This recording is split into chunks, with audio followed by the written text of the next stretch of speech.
सर्वांना सप्रेम जय हिंद, जय संविधान, सप्रेम नमस्कार. आज पुन्हा एकदा भारतीय जनतेच्या, सर्वसामान्य जनतेच्या हृदयाशी संवाद साधण्याची संधी मिळाली आहे. आणि मी मागे म्हटल्याप्रमाणे दररोजच्या दररोज वेगवेगळी परिस्थिती संविधान विरोधी शक्तीने निर्माण करण्याचा दृढ निश्चय केला का काय अशी शंका उत्पन्न होते. आणि त्याच अनुषंगानं आज पुन्हा एकदा त्याच अशा गंभीर विषयाच्या माध्यमातून आपल्याशी संवाद साधतोय.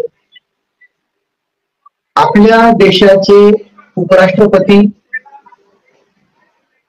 राज्यसभेचे सभापती धनखड साहेब यांनी एक 2 स्टेटमेंट एका कार्यक्रमामध्ये व्यक्त केलेले आहेत.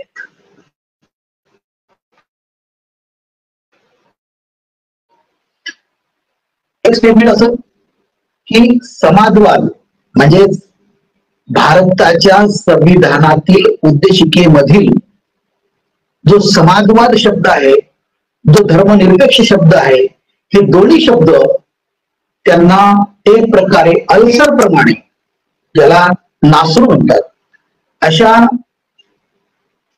अल्सर प्रमाणे त्यांना बोचतात, त्यांना टोचतात, असं त्यांनी त्या आपल्या स्टेटमेंटमध्ये, भाषणामध्ये बोलताना व्यक्त केलेलं आहे. विचार करा,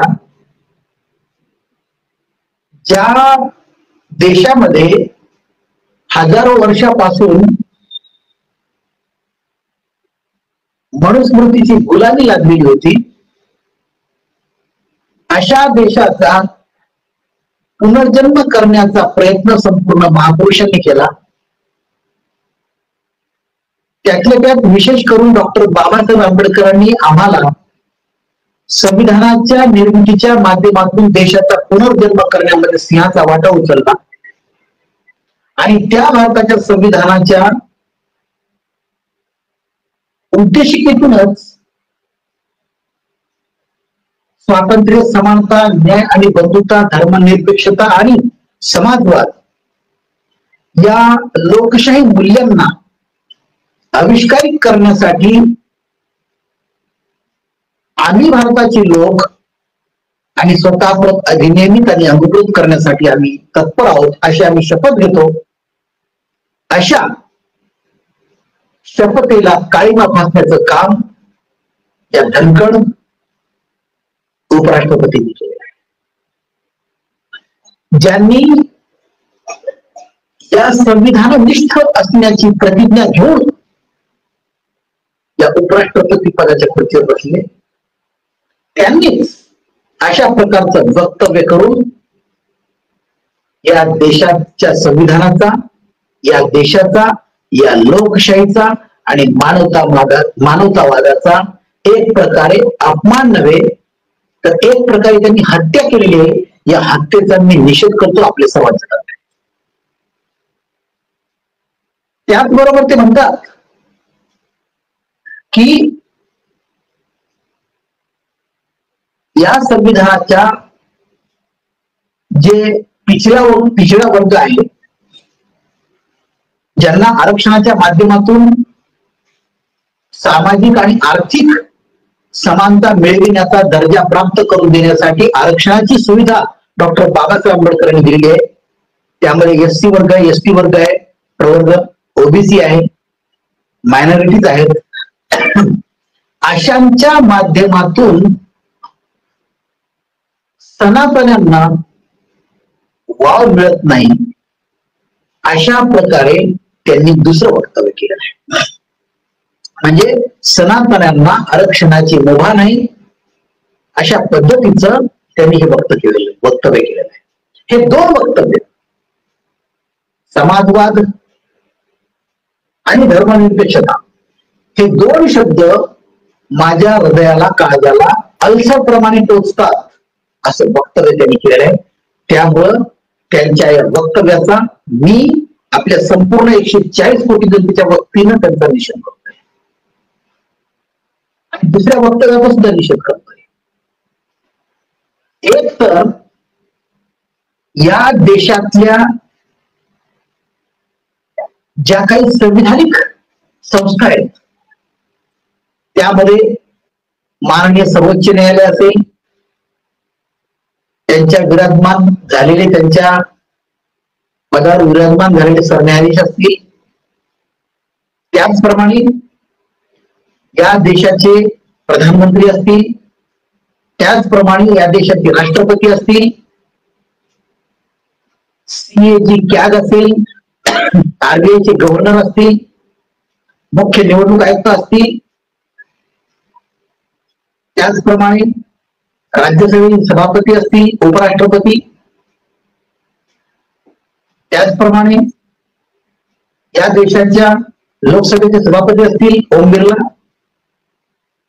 त्याचप्रमाणे सर्व राज्यातील, देशात जेवढे राज्य आहेत त्या सगळ्या राज्यांचे मुख्यमंत्री असतील, राज्यपाल असतील, विधानसभा अध्यक्ष असतील, विधान परिषद सभापती असतील, उच्च न्यायालयाचे न्यायमूर्ती असतील, मुख्य न्यायमूर्ती असतील, म्हणजे संविधानातून बॉटम टू टॉप या सर्व प्रकारच्या संस्थेवरती, घटकावरती जे जबाबदार संविधाननिष्ठ व्यक्ती म्हणून पदावर बसलेली हे सर्व मंडळी ही आज 100%च काय, माझ्या मते घटनात्मक नीतीनुसार, संसद विवेक बुद्धीच्या मतानुसार एकही आपला व्यक्ती, एकही या सर्वांमधला एकही व्यक्ती घटनात्मक नैतिकतेनुसार 10% सुद्धा लायकीचा नाहीये. 10%, 100% सोडाच, 10% सुद्धा लायकीचा नाहीये. मग आमचा देश, आमची लोकशाही, आमचं संविधान, आमचे मूलभूत हक्क, अधिकार हे आज जवळपास संपण्याच्या मार्गावर आहे, संपुष्टात येण्याच्या मार्गावर आहे. त्याचं उदाहरणच हे आहे आजच्या उपराष्ट्रपतींचं हे विधान, ते उदाहरण आहे. आणि ते म्हणतात, दुसरे त्यांनी खंत व्यक्त केलेली की आमच्या देशात लोकशाहीसाठी पोषक वातावरण नाही. अरे निर्लज्जपणाचा कळस असायला आहे तुमचा, तुमच्या हातामध्ये आहे. संविधानाच्या नुसार अंमलबजावणी करण्याचं महान कार्य, महान जबाबदारी ही तुमच्यावर आहे, राष्ट्रपतीवर आहे. संविधानाच्या प्रत्येक अनुच्छेदाचं उल्लंघन होऊ न देण्यासाठी, 100% अंमलबजावणी करण्यासाठी याची जबाबदारी सर्वात जास्त राष्ट्रपतीवर आहे, उपराष्ट्रपतीवर आहे, प्रधानमंत्र्यावर आहे, सर्वोच्च न्यायालयाच्या सरन्यायाधीशावर आहे, सर्वोच्च न्यायालयाच्या न्यायमूर्तीवर आहे, उच्च न्यायालयाच्या न्यायमूर्तीवर आहे, मुख्य न्यायमूर्तीवर आहे, राज्यपालावर आहे, मुख्यमंत्र्यावर आहे, त्यांच्या मंत्रिमंडळावर आहे, प्रधानमंत्र्यांच्या मंत्रिमंडळावर आहे, कुणावर नाही. आणि या पदावर बसून, जबाबदार बसून सुद्धा तुम्ही जर अशा प्रकारचे विधान आणि वक्तव्य करत असाल तर ही संविधाननिष्ठ भारतीय जनता कधीच खपवून घेणार नाही.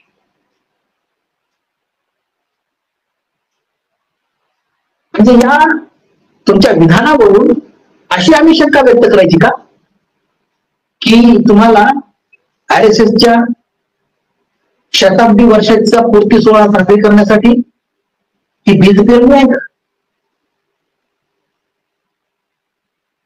तुम्ही लायक नाही, नालायक आहात. तुम्ही या संविधाननिष्ठ नसून तुम्ही या संविधानाच्या अंमलबजावणीसाठी लायक अजिबात नाही आहेत. तुम्ही नालायक आहात. हे वक्तव्य करणं एखाद्या संविधाननिष्ठ आणि जबाबदार पदावर राहणाऱ्या व्यक्तीला अजिबात सोडणार नाहीये. त्याचा निषेध आम्ही 140 कोटी करणार आहोत. आणि काय घेऊन म्हटलं, सनातन, सनातन शब्द कुठून आला? ज्या सनातन या शब्दाच्या व्याख्येमध्ये जो समाज, जी जमात या ठिकाणी बसते व्याख्येनुसार, ती या देशाची मूळ निवासी नाहीये. या देशाचा मूळ निवासी असलेला आमचा आदिवासी समाज आहे. आम्ही मनुस्मृतीच्या नुसार तुमच्या खालच्या स्तरातले जे शूद्र आहेत ते या देशाचे मूळ निवासी आहेत. सनातन हा शब्द मूळ निवासी नाहीये, बाहेरून आलेला आहे. 4,500 वर्षापूर्वीचा इतिहास पहा. आर्य भारतात आले बाहेरून, सोबत त्यांनी त्यांच्या स्त्रियाही आणल्या नव्हत्या, म्हणून त्यांनी स्त्रियांना अतिशूद्र समजलेलं आहे. हा इतिहास वाचा आणि म्हणताय की सनातनांना या आरक्षणानुसार लाभ मिळत नाही, म्हणून लोकशाहीला पोषक वातावरण या देशामध्ये नाहीये. लाज वाटायला पाहिजे आपल्याला. एका संविधाननिष्ठ पदावरती बसून संविधान विरोधी वक्तव्य करणं हे आपल्याला शोभणार नाही. आणि खुशाल आम्ही सद्विचारी माणसं ऐकून घेतो, सहन करतो. अरे सहन करण्याची सुद्धा सहनशीलता कितपर्यंत झाली पाहिजे, संपायला पाहिजे आता सहनशीलता आपली. जोपर्यंत आम्ही या संविधानाला समजून घेण्यामध्ये आम्ही कमी पडतोय, कमीत कमी अन्याय तरी सहन करू नये. याचं विशेष दुसरी बाजू की यांच्या विरोधामध्ये कुठे निषेध सुद्धा होत नाही. हे एक नवल म्हणजे आम्हाला 140 कोटी जनतेला तुमच्या मार्फत धार्मिक कर्मकांडाच्या माध्यमातून आमच्यामध्ये गुलामीची नशा करण्याचं काम तुम्ही केलं आहे. तुम्ही म्हणजे एकटे धनकड नाहीयेत. या सर्व संविधानिक संस्थावरती बसलेले, त्या त्या ठिकाणी बसलेले सर्व विराजमान झालेले खुर्चीमध्ये आपण सर्व त्या ठिकाणी आहात. आणि तुम्ही सर्वांनी या संविधानाच्या माध्यमातून जे जे उल्लंघन करून आमच्यावरती सद्विचारी न बनण्यासाठी, गुलाम बनवण्यासाठी जे जे करता ते तुम्ही करत आहात. कशासाठी? RSSच्या या विचारसरणीला 1925 पासून ते 2025 पर्यंत या 100 वर्षाची शताब्दी साजरी करण्याचा तुमचा प्रयत्न आहे. आणि तो प्रयत्न आम्ही हरून पाडल्याशिवाय राहणार नाही. या 100 वर्षांमध्ये तुम्ही हळूहळू सुरुवातीला गोगलगाईची गती, त्यानंतर कासवाची गती, 2014 पासून सशाची गती आणि 2024 पासून प्रकाश वर्षाची गती घेतलेली की या डॉक्टर बाबासाहेब आंबेडकरांनी लिहिलेल्या भारताच्या संविधानाला बाजूला ठेवून आपली नवीन संविधान त्या ठिकाणी स्थापन करायचं. आणि त्या माध्यमातून जे संविधान तुमचं मनुवादी आहे, मनुस्मृतीचा ढाचा तयार केलाय, अशा पद्धतीचं संविधानाचे अंमलबजावणी करण्याचं कार्य तुम्ही या 2025 पासून सुरू करणार आहात. कारण शताब्दी वर्ष आहे आणि त्यासाठी 2014 पासून याला सुरुवात केली प्रकाश वर्ष सशाच्या गतीनं, आणि सेंबोलीच्या माध्यमातून नवीन संसदेचं उद्घाटन केलं राष्ट्रपतीला यांना बोलवता. त्याचप्रमाणे मणिपूर प्रकरणाच्या माध्यमातून आजही 700 दिवसापासून हे मणिपूर जळतंय. ज्या महिलांचं, विशेषतः आदिवासी महिलांचं प्रतिनिधित्व करणारे आमचे राष्ट्रपती 700 दिवसापासून मणिपूर जळतंय आणि त्यामध्ये आदिवासी महिलांवरती अनेक अत्याचार होताना दिसतात. तरी सुद्धा आमच्या राष्ट्रपती माननीय मौन धारण केलेलं आहे. आमचे प्रधानमंत्री जगाचे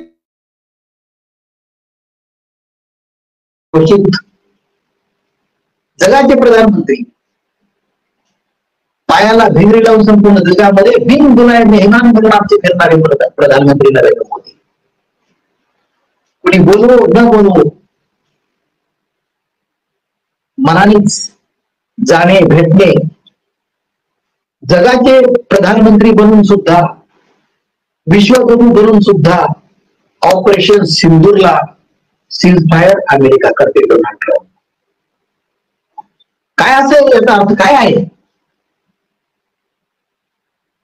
इराण इस्रायलचं युद्ध थांबवण्याचा सुद्धा डोनाल्ड ट्रम्प घोषित करतात सीज फायर. एकट्या इराणनी अमेरिकेला प्रत्युत्तर दिले. याचा अर्थ काय? याचा अर्थ स्पष्ट आहे की अमेरिका आता महासत्ता म्हणून सिद्ध होण्यासाठी एक बॅकफुट राहिली आहे. आणि आमचं सार्वभौमत्व ऑपरेशन सिंधू नंतर अमेरिकन डोनाल्ड ट्रम्पनी घोषित केलं आणि आम्ही आमचं जागतिक सार्वभौमत्व गमावून बसलो. आणि तरी आमचे प्रधानमंत्री ना संसदेत बोलत, ना पत्रकार परिषदेमध्ये बोलत. त्यांनी तर 2014 पासून पत्रकार परिषद घेतलीच नाही म्हणा, आणि मौन धारण केलेलं आहे. मन की बात लागतात आमच्यावरती. मन की बात, अरे मन की बात या व्याख्येमध्ये जेव्हा तुम्ही दुसऱ्यांना बोलता त्यावेळेस दुसऱ्याचं सुद्धा ऐकायचं असतं. जनतेसमोर तुम्ही मन की बातच्या समोर बोलताय, अभिव्यक्त होताय, परंतु जनतेचं कधी ऐकण्याचा प्रयत्न केलाय का? मग या मन की बात या व्याख्येमध्ये ही अर्धवट एका बाजूची मन की बात आहे. एक प्रकारे एकतर्फी प्रेम आहे, दुसऱ्या तर्फी दोन करून नाहीये, दोन्ही बाजून नाहीये. अशा परिस्थितीमध्ये आमचा देश कुठे चाललेला आहे? आमच्या देशाला चारही बाजूंनी, एकीकडून पाकिस्ताननी, दुसरीकडून चीननी घेतलेलं आहे. आज जेव्हा युनोच्या सुरक्षा समितीच्या सुरक्षा परिषदेचं अध्यक्षपद पाकिस्तानला जाते, विचार करा. 180 देशांनी त्याला पाठिंबा दिलेला आहे. आणि आम्ही हे सगळं बघतोय. हा आमचा जागतिक अपयश आहे. आणि म्हणतो आम्ही मेरा देश महान, मेरा भारत महान. अरे मेरा भारत गहान अशी अवस्था आमची झालेली आहे. अडाणी अंबानीच्या माध्यमातून आमचा देश तुम्ही अमेरिकेकडे गहाण ठेवला, त्यामुळेच ऑपरेशन सिंदूर सीज फायर डोनाल्ड ट्रम्प करतोय. त्यांच्यानंतर आम्ही सांगतोय आम्ही सीज फायर केलं. देश पाकिस्तान, देश भारत, दोघांमध्ये द्वंद्व, आणि सीज फायर कोण करतोय? अमेरिका. कशाच्या बळावर? केवळ आणि केवळ अडाणी अंबानी सारख्यांच्या भांडवलदारांच्या भल्यासाठी.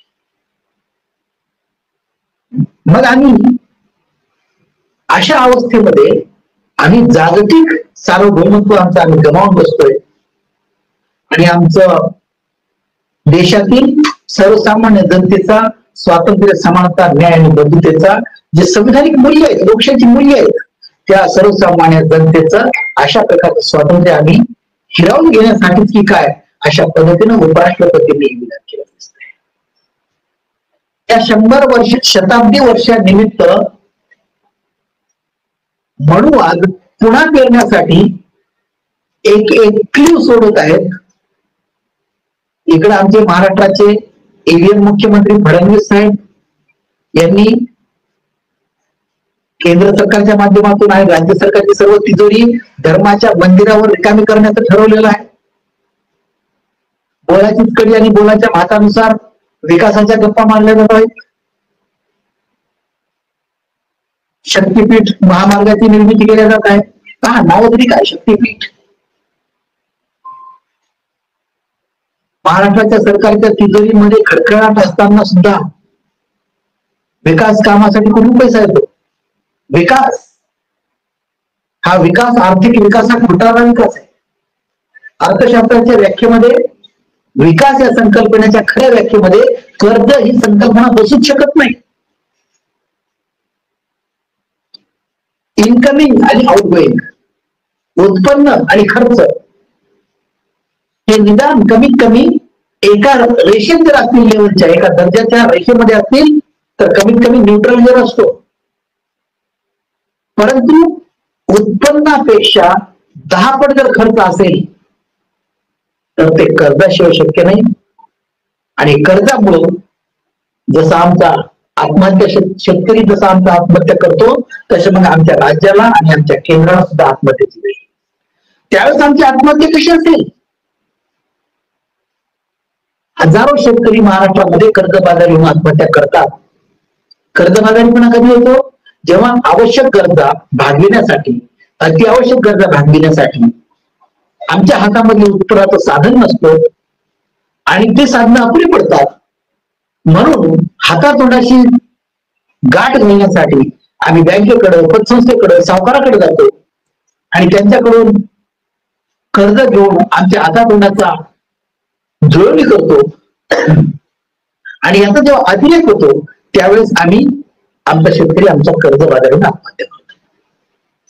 अगदी याचप्रमाणे आमच्या महाराष्ट्राची असेल, केंद्राची असेल, जी सरकारची तिजोरी आहे ती भरण्यासाठी आम्हाला कर्ज काढावं लागत असेल आणि त्या कर्जामधून आम्ही खोटी विकास कामं करत असतो. खोटे विकास काम म्हणजे विकासाच्या नावावरती भ्रष्टाचारातून पैसा कमवणे. हे जर आमच्या राजकीय नेत्यांची आणि राजकीय पक्षांचे सत्ताधारी विरोधी यांची घरं भरण्यासाठी असेल आणि त्या माध्यमातून या महाराष्ट्रावरती अतिशय कर्जबाजारी होण्याची वेळ येत असेल तर आत्महत्येचा उंबरठा महाराष्ट्राच्या सरकारचा कसा असेल? केंद्र सरकारच्या आत्महत्येचा उंबरठा कसा असेल? तर तो असेल की या देशामध्ये आणि राज्यामध्ये अराजकता माजेल, दिवसा चोऱ्या होतील, दिवसा मारामाऱ्या होतील, दिवसा खून होतील. अशी अराजकता आणि अनागोंदी जर निर्माण झाली तर ती परिस्थिती म्हणजे या देशाची आणि राज्याची आत्महत्या असेल, जी कर्जबाजारीच्या अतिरेक. मग अशा अवस्थेमध्ये निर्माण करण्यासाठी, अशी अवस्था आमच्या देशासमोर निर्माण करण्यासाठी या स्वातंत्र्य सैनिकांच्या स्वातंत्र्य केंद्रात हीच वेळ येऊ देण्यासाठी डॉक्टर बाबासाहेब आंबेडकरांनी संविधान लिहिलेलं आहे का? हीच गोष्ट येऊ देण्यासाठी आमच्या देशाच्या महापुरुषांनी देशाच्या स्वातंत्र्यानंतर देशाची जडणघडण केली का? हा प्रश्न आम्ही स्वतःला विचारणार का नाही? अहो, हे राजकारणी मंडळी, ही राजकीय पक्षांची सर्वच विरोधी असेल किंवा सत्ताधारी असेल, ही सगळी नेबलट, नपुंसक आणि नामक आहे. यांना कुठल्याही प्रकारचं घेणं देणं नाही. ना देशाचं घेणं देणं यांना, नाही महाराष्ट्राचं घेणं देणं, या जनतेचं घेणं देणं. यांना फक्त या देशाच्या, राज्याच्या नावावरती कर्ज काढणे, कर्जाच्या माध्यमातून राज्य कारभार करणे आणि उरलेल्या पैशामधून जास्तीत जास्त भ्रष्टाचाराच्या नावाने स्वार्थ साधणे. याशिवाय या देशातल्या आणि राज्यातल्या राजकीय नेत्यांनी, पक्षांनी आणि सत्ताधाऱ्यांनी केलं काहीही केलं. जवळपास 1947 पासूनचा म्हणा किंवा 50 पासूनचा म्हणा, आजपर्यंत 75 वर्षाचा इतिहास का राज्याचा आणि देशाचा काय आहे लक्षात येईल. देशाच्या संविधानिक अंमलबजावणी नंतरचा आतापर्यंतचा 75 वर्षाचा चढता आलेख पहा. कशा पद्धतीनं कुसांस्कृतिक पणांकडे या देशाची आणि राज्याची व्यवस्था केलेली आहे, जेणेकरून आमच्या संपूर्ण देशाच्या संविधानाच्या माध्यमातून आमचा देश अंमलबजावणीच्या माध्यमातून बॅकफूट राहिलेला आहे. आणि त्यातल्या त्यात आज 2025 म्हणजे 1925 ते 2025 या 100 वर्षाची शताब्दी या RSSची आहे निर्मितीची. आणि या RSSच्या शताब्दीच्या निमित्तानं या RSSच्या धोरणाला एक प्रकारे भेट द्यायचं यांना. कुणाला? राष्ट्रपती असतील, प्रधानमंत्री असतील, उपराष्ट्रपती असतील, गव्हर्नर असतील, राज्यांचे सर्वोच्च न्यायालयाचे सरन्यायाधीश असतील, न्यायमूर्ती असतील, या सगळ्यांना या देशाला संविधान बाजूला ठेवून या मनुवादी संविधानाची अंमलबजावणी करण्यासाठी सुरुवात करायची का काय, अशी शंका आज आम्हाला सर्वसामान्य जनतेला 140 कोटी जनतेला येत आहे. का? त्याचं कारण आज उपराष्ट्रपती पदावर बसलेला आमचा धनकड म्हणतो की सनातन्यांना या देशामध्ये लोकशाही प्रवाहामध्ये आणले जात नाही. आणि सनातन म्हणजे काय? आम्ही भारताचे लोक, यामध्ये सनातन येत नाही. आम्ही भारताचे लोक मध्ये या व्याख्येमध्ये आम्ही कोण बसत नाही. संपूर्ण भारतीय नागरिकांचा समूह म्हणजे समाज, हा समाज संपूर्ण या आम्ही भारतातील लोकमध्ये बसतो. सनातन काय घेऊन बसलात? आणि आज आम्ही भारतातील लोक पासून आम्ही सुरुवात करतोय कर्तव्यातून, तर स्वतः अधिनियमित करून अधिकृत करण्याची आम्ही शपथ घेतोय की यासाठी आपण सुद्धा धनकड साहेब तुम्ही सुद्धा घेतलेली असेल. मग आम्हीच घेतलेल्या आमच्याच तोंडातून निघालेल्या शक्तीला आम्ही या ठिकाणी विरोध करायचा आहे. खुशाल करा तुम्ही विरोध, परंतु आम्ही भारताचे लोक स्वतः प्रत अनंत भवरे स्वतः म्हणतो की स्वतः प्रत अधिनियमित करून अंगीकृत केल्याशिवाय राहणार नाही या भारताच्या संविधानाला अभिषेक करण्यासाठी. अहो, हे भारताचं संविधान केवळ भारतासाठी मर्यादित नाहीये. एखाद्या जातीसाठी, एखाद्या धर्मासाठी, एखाद्या विशिष्ट समाजासाठी अजिबात नाही. तर हे भारताचं संविधान आंतरराष्ट्रीय दर्जाचं आहे. संपूर्ण सजीव सृष्टीचं कल्याण निर्जीव सृष्टीच्या सहाय्यानं कसं करता येईल याचा मेळ घालणार हे भारताचं संविधान आहे. 10 डिसेंबर 1948 ला जेव्हा मानवी हक्काचा जाहीरनामा घोषित केला आणि त्या जाहीरनाम्यामध्ये जे 30 कलम गेलेले आहेत मानवी हक्काच्या उल्लंघनाच्या माध्यमातून संरक्षणाचे असलेले, ते 30ही कलम इनडायरेक्टली त्या भारताच्या संविधानामधून अधोरेखित झालेले आहेत. आणि काय घेऊन बसलात? सनातनवाद या ठिकाणी. आणि बसला तरी त्या ठिकाणी उपराष्ट्रपती पदावर. एक तर इलेक्ट्रॉनिक वोटिंग मशीनच्या माध्यमातून आमच्या मताचा अधिकार तुम्ही हिरावून घेतला सगळ्या व्यवस्थेने. कुणीही सर्वसामान्य जनतेच्या म्हणजे 140 कोटी जनतेच्या बाजूने एकही व्यक्ती संविधानिक पदावर बसलेला, मग राष्ट्रपती असतील, प्रधानमंत्री असतील, सर्वोच्च न्यायालयाचे सरन्यायाधीश असतील, उच्च न्यायालयाचे न्यायमूर्ती असतील, मुख्य न्यायमूर्ती असतील, राज्यपाल असतील, मुख्यमंत्री असतील, त्याचं मंत्रिमंडळ असेल, ही सर्व ज्या व्यवस्थेचे घटक आहात, एकही 140 कोटी जनतेच्या बाजूने एकही व्यक्ती या पदावरला व्यक्ती उभा राहिलेला नाही. अनेक वर्षापासून, अनेक दिवसापासून, अनेक महिन्यांपासून आम्ही या ईव्हीएमला हटविण्यासाठी आंदोलन केली, रस्त्यावरती लोकशाही मार्गाने आंदोलन केली, पण तुम्ही ऐकायला सुद्धा तयार नाही. अनेक तक्रारी, हजारो तक्रारी येऊन सुद्धा तुम्ही त्यांना फुलाची टोपी दाखवलेली आहे. निवडणूक आयुक्त असतील किंवा सर्वोच्च न्यायालयाचे सरन्यायाधीश असतील, यांच्या व्यतिरिक्त राष्ट्रपतींनी कधी आदेश दिले नाही की 140 कोटी जनतेची ही मागणी आहे की ईव्हीएम हटवला पाहिजे. एवढ्या हजारो तक्रारी येऊन सुद्धा निर्लज्जपणे मौन धारण करून एक प्रकारे तुम्ही त्या याचिका खटवून लावताय.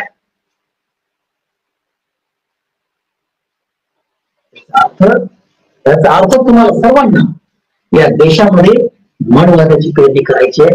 म्हणूनच आज उपराष्ट्रपतींची अशा विधानापर्यंत, अशा वक्तव्यापर्यंत संविधान विरोधीच्या माध्यमातून मजल गेली आहे.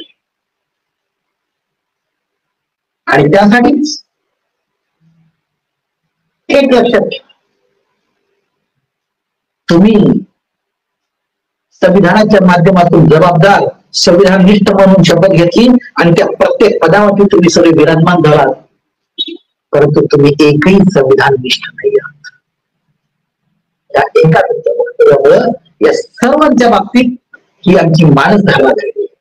आणि म्हणून 140 कोटी जनतेच्या वतीनं मी आपल्याला आवाहन करतोय, आज सुद्धा आणि यापुढे कधीही जर आमच्या डॉक्टर बाबासाहेब आंबेडकरांनी लिहिलेल्या भारताच्या संविधानाला आम्ही भारताचे लोक म्हणून आम्ही स्वतः अधिनियमिताने अंगीकृत करतो, अशी शपथ घेतो, म्हणून सांगतो की जर या संविधानाला कुठल्याही माध्यमातून जर विरोध करण्याचा, तिला बाजूला करण्याचा जर प्रयत्न केला गेला तर आमची 140 कोटी जनता कधीही खपवून घेणार नाही.